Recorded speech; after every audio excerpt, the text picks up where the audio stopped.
Thank you, Mr. Chair, and I want to thank you and the ranking member for this hearing. Congratulations to all of the nominees for your nomination and to your families, too, because none of you come here without the backing and partnership of your families. I'm going to just start with a very simple question. We'll go right down the line. If directed by the President to take an action that would break the law, would you follow the law or follow the President's directive? Ms. Carey? I don't believe the administration would request me to break the law, but I would follow the law. Thank you, Dr. Christine. I don't believe that President Trump nor Secretary Kennedy would ever ask me to break the law. And if they did? I don't believe the President or the Secretary would ever. It's inconceivable to me that Well, then you are not paying attention, sir, and that's disqualifying. Ms. Panuccio? Senator, I don't believe that President Trump would ask me to violate the law, but I will always follow the law. I think you all should go back and review facts of the last several months, not to mention years, to figure out if the first part of your answer is correct. But let me move on to other questions. Dr. Christine, the Assistant Secretary for Health oversees the Title X Family Planning Program, which funds life-saving cancer screenings for women. Do you agree that all women should have access to free cancer screening in their own community?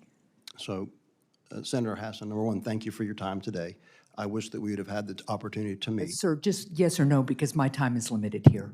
So the Title X funds, of course, as you know, federal funding and grants that go toward family planning. I'm going to stop you here again because my time is limited. Here was my question. Do you agree that all women should have access to free cancer screening in their own community, yes or no? Title X funds are incredibly important. No, sir, should women have free access to cancer screening? And so we know that Title X funds should All right, never be used. I'm going to, this is a disqualifying back and forth, sir. You're not willing to be frank. You're not willing to answer a yes or no question.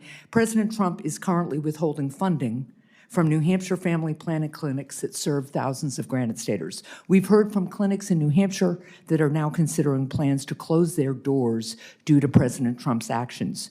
Will defunding Title X make it harder for women to get cancer screenings, yes or no? Senator Hassan, if I'm confirmed as the Assistant Secretary for Health of the Department of Health and Human Services, I will make sure that Title X funds are used as they should be and never used for abortion. So they aren't used for abortion services. Let's just be clear. Federal money is not used for abortion services. So I'm going to take your first refusal as to answer as a no. You don't believe women should get free cancer screenings, and I'm going to take the second answer here as one that reflects you're unwilling to make sure that Title X money is used to enable women to get the kind of cancer screenings that saves lives. Do you know how many cervical cancer screenings are funded by Title X each year? No, ma'am, I do not. More than 460,000. As Assistant Secretary, will you reverse any cuts to family planning funding to ensure that women can receive those 460,000 cervical cancer screenings? The decision to family plan, of course, is the individual's decision, and I support that. And I will ensure the Title X funds never go toward abortion. You know, I'm just going to, well, that's what you needed to say for President Trump and perhaps for Secretary Kennedy and for the other people who support this administration and oppose a woman's right to make her own health care decisions. I'm curious about cervical cancer screening. I happen to have a family member who died from cervical cancer, so this is very personal to me, and it should be personal to you as well. You spoke in your testimony about your concern about workforce shortages. You take away Title X funding from these family planning clinics that provide these cervical cancer screenings for 460,000 women. That's 460,000 people who now have to go find another provider to do that cervical cancer screening. And that is a real challenge and unlikely to happen without these Title X agencies in place. Ms. Carey, as General Counsel of the NLRB, you would be responsible for ensuring that the agency has adequate field staff to investigate unfair labor practices and promptly process union election petitions. This past fall, the NLRB reported that its field offices received nearly 25,000 cases during the previous year, the highest total case intake in over a decade. Senator Houston asked about this too, if confirmed, what will you do to ensure that the agency has the resources that it needs to protect workers' rights and enforce the Fair Labor Standards Act? Thank you for the question.